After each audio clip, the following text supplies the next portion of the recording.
And I saw you address that tonight. Do you want to just, I guess, maybe talk about that a little more? Just elaborate and clarify, I guess, what you meant? Yeah, you know, that doesn't really sit well with me, you know what I mean? I'm very multicultural, a multicultural individual, and you know, I don't have any ill feelings towards anyone. Why do you think that Mayweather didn't want to go to Ireland for the press conference? I don't know.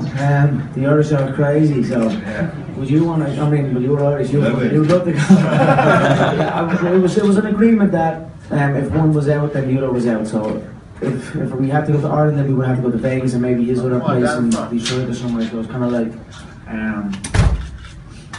Just happy to, you know what I mean? 4 of them is plenty. He's been saying the same stuff over and over. So you would fill out Crow Park yourself. I'm not, don't get me wrong, it's like I played Spectre. What was that out there? It's like a rap concert out there. So that's why I started doing rap. You know what I mean? Just having a bit of fun with it all. It's absolutely amazing. It's a great experience, but 4 is plenty. All over the world, we go face to face, we'll we'll say what we have to say, and then it's fight time. So that was the second last one, now London, and then that's it. Dublin will be good, but whatever, it will happen again. We'll take over the world. Conor McGregor, Dr. Rabi is World Liberty Boxing Channel. Just wondering, are you, if you get frustrated in boxing with Floyd, are we going to see anything happen there, or are you just going to be calm, cool, and do your boxing there? We'll see on the night. Mike Coppage of Ring Magazine. After 3 straight days of doing this now, are you getting a little tired of it, or? Not really. It's a hell of a lot of fun. You come in, you have a little bit of fun. You win, you do the space. I mean, today I was about to smack him on one step. You know what I mean? But we'll keep it professional for now. But it's a hell of a lot of fun. How could you get tired of this? I mean, what a time to be a fight fan, what a spectacle. Every time I do these things and then go, and then there's so many like memes and pictures, and you know what I mean? It's good to go back and look at everything and just be grateful and proud that I'm as a fight fan, I'm actually the person in it. So I'm enjoying every second of it. Of course, fighting is my bread and butter. It's what I do. This is just something that has grown and built into something, and it's built up to another level now. 20,000 people out there tonight. That's insane for a press conference, if it even is a press conference, or whatever you're going to call it. It's like some sort of roast thing or something. I don't know. It's a bit I have fun with it. And what was the deal with Floyd's team and guard going over to you? I mean, was that crossing the line? Juice head filled. I don't know. I didn't even see it on top, and I was like, what? And then people just pushing and shoving. But handbags, we call that where I come from. What does that mean? It means it's nothing. It's just handbags. It's just a term we use. Nick Gillirakis, Real Talk Boxing. There's a lot of animosity in this fight building up, and you know there's trash talk back and forth to build up the fight, but it seems like you guys genuinely don't like each other. Floyd saying that he's going to go in and score a knockout, he's going to punch him in the face of your back. That's the funniest comment of the whole tour. That man ain't knocked nobody out in fucking how long? No, he's I hope he comes for it. I hope he brings it. With that being said, do you think he's going to be aggressive and try to, go after you? Or do you think he's going to play it safe and not take any risks? I'll be prepared for I'll anticipate both, because you either come forward and go aggressive and then get hit and then run, or he'll run and maybe he'll run and be hit and then go aggressive. So I'll be prepared for everything. But make no mistake, he's going to be sparked unconscious. That is a fact. Kind of right here, Men's Journal. I love the suiting choice is a little bit different than the past press conferences. I mean, what is it like showing your tattoos? Is the tattoo something that I feel in damn good shape. Yeah. I'm fight ready. Yeah. I am fight ready now. He's wrapping himself up and sticking himself in high heels. He's in high heels up there. See the little, like that high heels? I was like, what? They're in fucking high heels, mate. You should have worn them at the first tour, then maybe it was that convincing people, but now it's three stops in. Yeah. But when you're getting your tattoos, that's something the sort of psychological thing. Yeah, whenever I do, I like the way they look. I like how it feels. I just get it done. Awesome. Over here. Hey Conor, you've obviously had some fun with Floyd, talking about his taxes and some other stuff. Is there anything in your mind where you've kind of said, I won't go there, or I won't say stuff about that? Maybe a few things. But we'll see. There's still more stuff left. Conor, tactically, Conor, see that? Yeah. Floyd's fought 49 fights, undefeated, fought many different styles, considered all. He's fought boxing matches. So, but tactically, in the boxing ring, do you feel you have a concrete plan to be effective and be dominant? I have a very high fight IQ. I understand when and when not. I understand small details in there that people don't even see. Only me and the opponent. Right now I'm just getting prepared for all the clothing. Conor, in front of you, Dan Rayfield from ESPN. The boxing guy. The boxing You had a good one that time, right? My question for you, Conor, is this. I'm wondering, can you just recount sort of when it came to your thought that, hey, you know what? Not only would I like to try professional boxing, come over from MMA, but maybe I can get a fight with Floyd Mayweather, who, the juxtaposition between a guy like yourself who's never been in the sport in a professional manner, 0-0, against the best fighter of a generation who's 49-0. How do you even contemplate like that could actually become something that could actually happen? I mean, if you're gonna do it, it's got to be that fight, right? So I always saw that. I knew we were close in weight. I knew we were at the same weight when I was coming up, and I always thought to myself, get that spotlight, get that world title, get them world titles and them accomplishments, and then do something that has never been done before. I just knew that's what's generated this. That's why there's 20,000 people outside showing up for these things. You know what I mean? People are excited about this. It's never before been done. At the very top, so I'm just enjoying it. It's a lot of fun. I look forward to August 26th because I tell you what, the whole world is in for a shock. Conor, can you also you're the one who's putting yourself out there. You're coming into a foreign territory of a boxer. Floyd, this is his home. It's where he's been his entire life, comfortable in the ring. What does it say about greatness is for the brave, and he's a scared man. He is not brave enough to step over into my world. He keeps saying it though. That's twice, he said it tonight, that's twice he said, I'll beat you in the octagon. So that's nice to have that on documented fact, because when he wakes up after being KO unconscious, maybe if he wants the rematch, he might have to do it in the octagon. So what does it say about you that you're the one willing, your mentality, that you're the one willing to come? That's confidence right in your face. Right here. So I have two questions. One, you talk about your reaction, how you understand boxing and all these things. Now you have Nate Diaz, you had that fight, and he actually gave you trouble, and he does have a boxing background. Mm-hmm. That's the first thing I want to talk about. And the second part is... Trouble is a shell, in my opinion. Look post-fight, use face. Look at the fight as a whole. Don't just look. There was a sequence ended to around that in that rematch. There was a couple of slaps off the shoulders. I caught a lot of them. People were reading off the old script. People were reading off the original fight, the first fight, when they were calling that contest. So, in my opinion, I slaughtered him in that rematch. He'll never be the same after that. You must understand, these gloves that we wear are 4 ounce. There's no padding on the elbows. There's no padding on the shin bone, on the foot.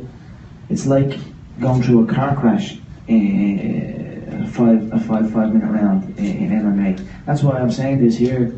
This game is easy. I'm telling you right now.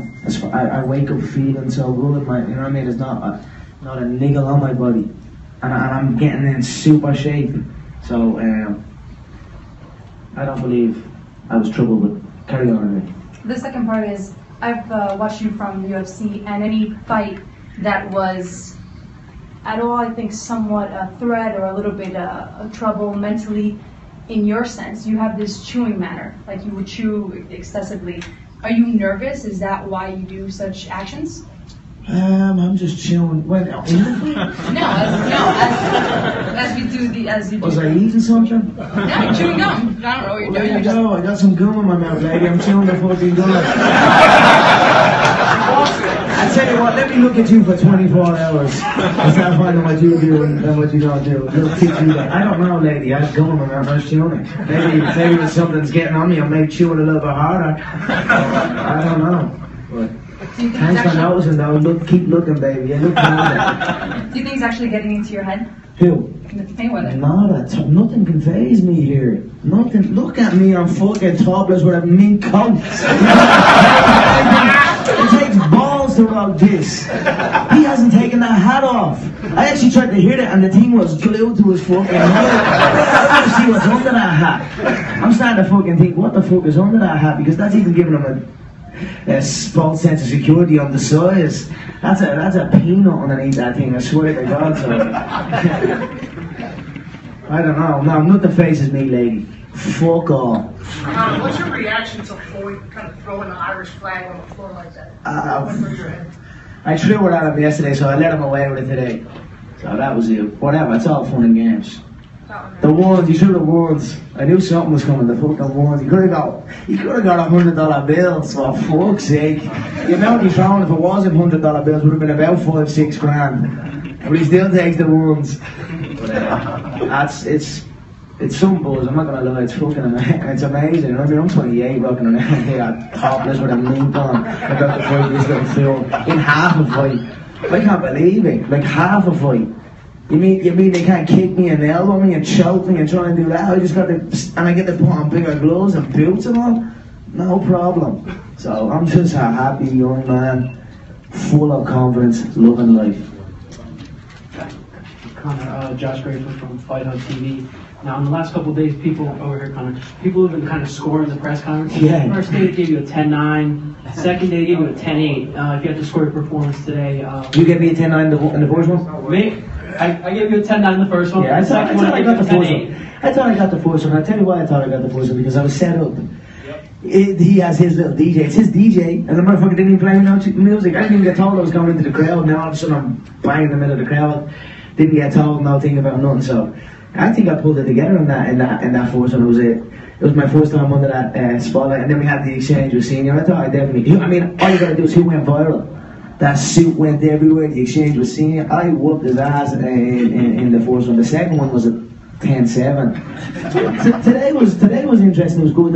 The Brooklyn crowd helped them a good bit today. They're a pro boxing crowd, so I mean, fair play to them. But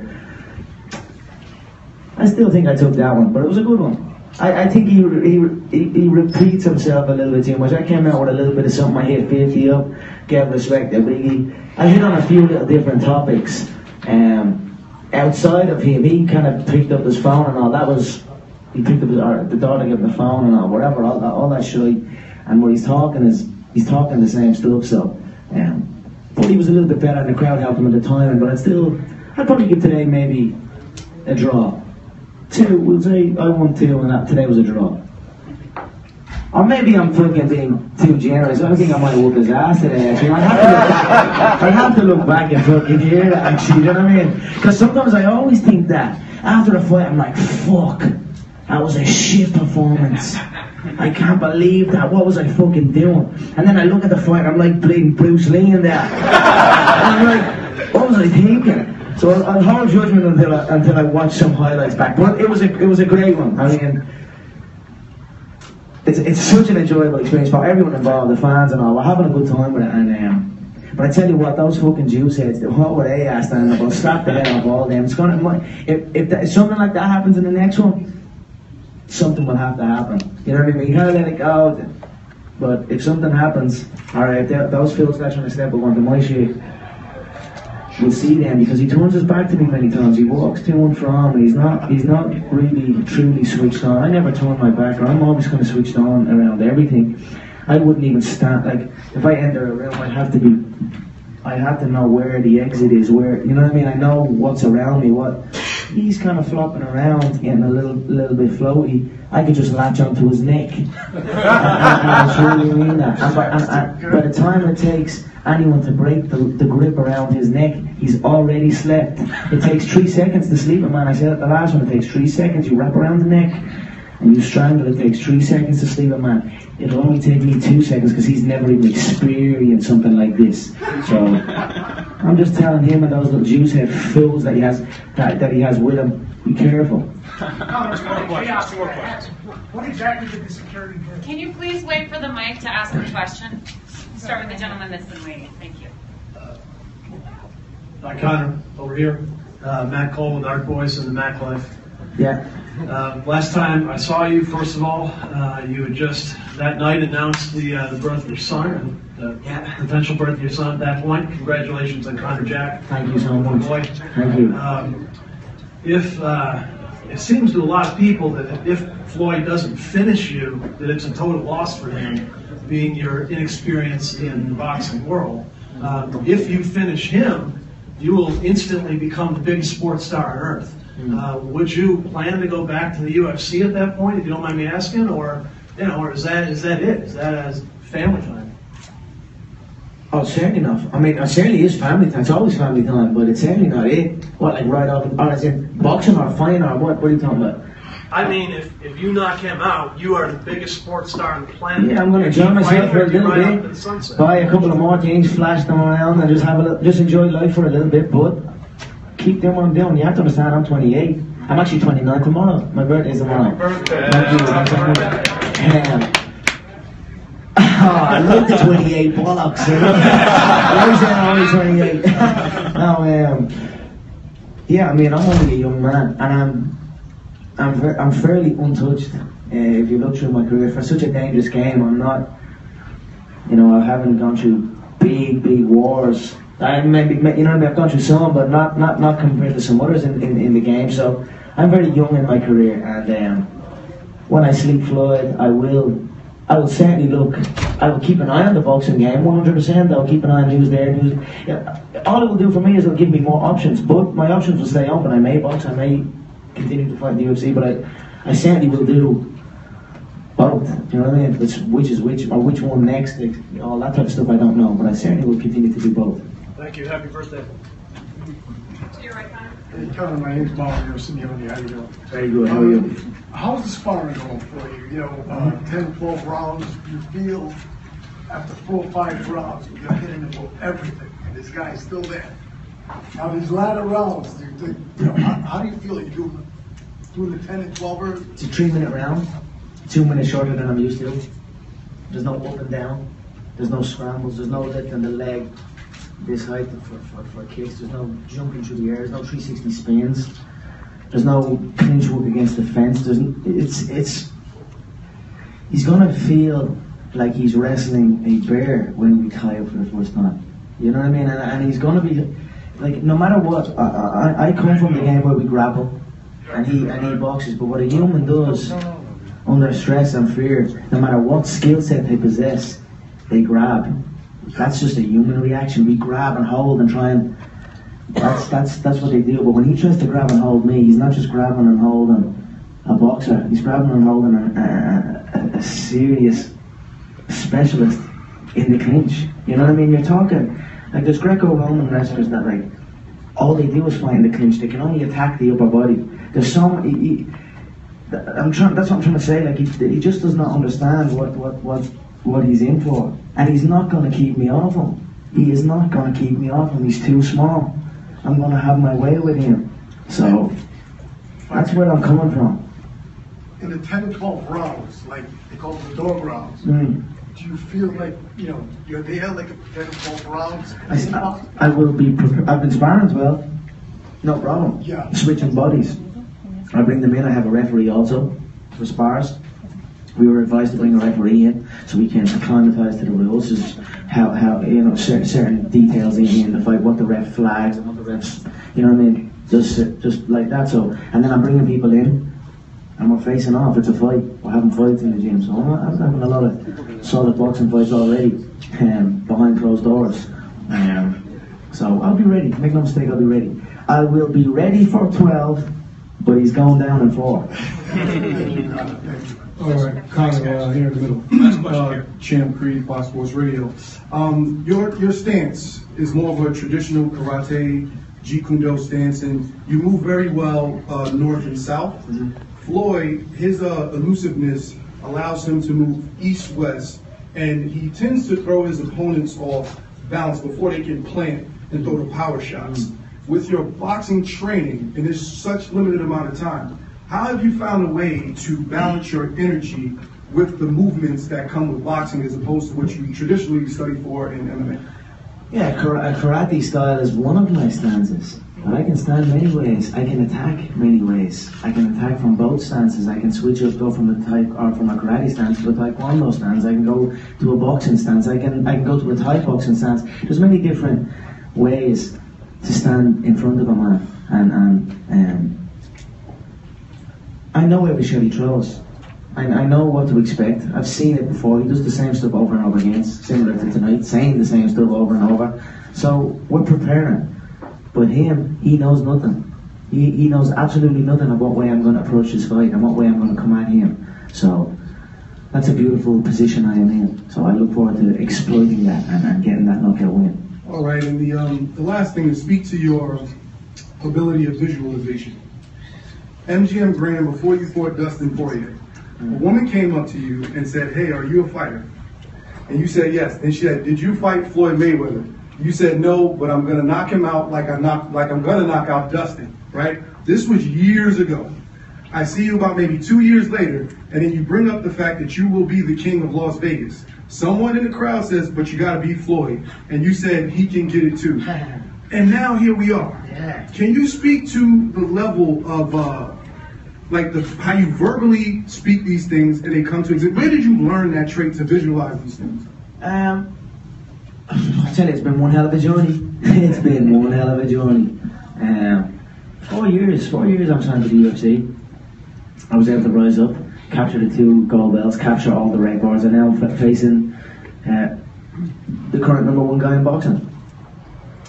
What a journey. I mean, I'm just blessed. As far as like visualizing it, I honestly feel I can predict the future. If I see something in my head, I speak it out loud, I'll believe in it truly, and then it just happens. And it's been happening for me my whole career. And I guarantee August 26th on the night when we're sitting back here or backstage in the T-Mobile, you'll be asking me the same question: how do you feel at night? I just see it, I speak it, and it happens, and that's it. I can't fully tell you why, but or how, but it's just, yeah. We're gonna do it. Yeah, sure. Thank you. Thanks, guys. All right. Okay, thanks so much, everyone.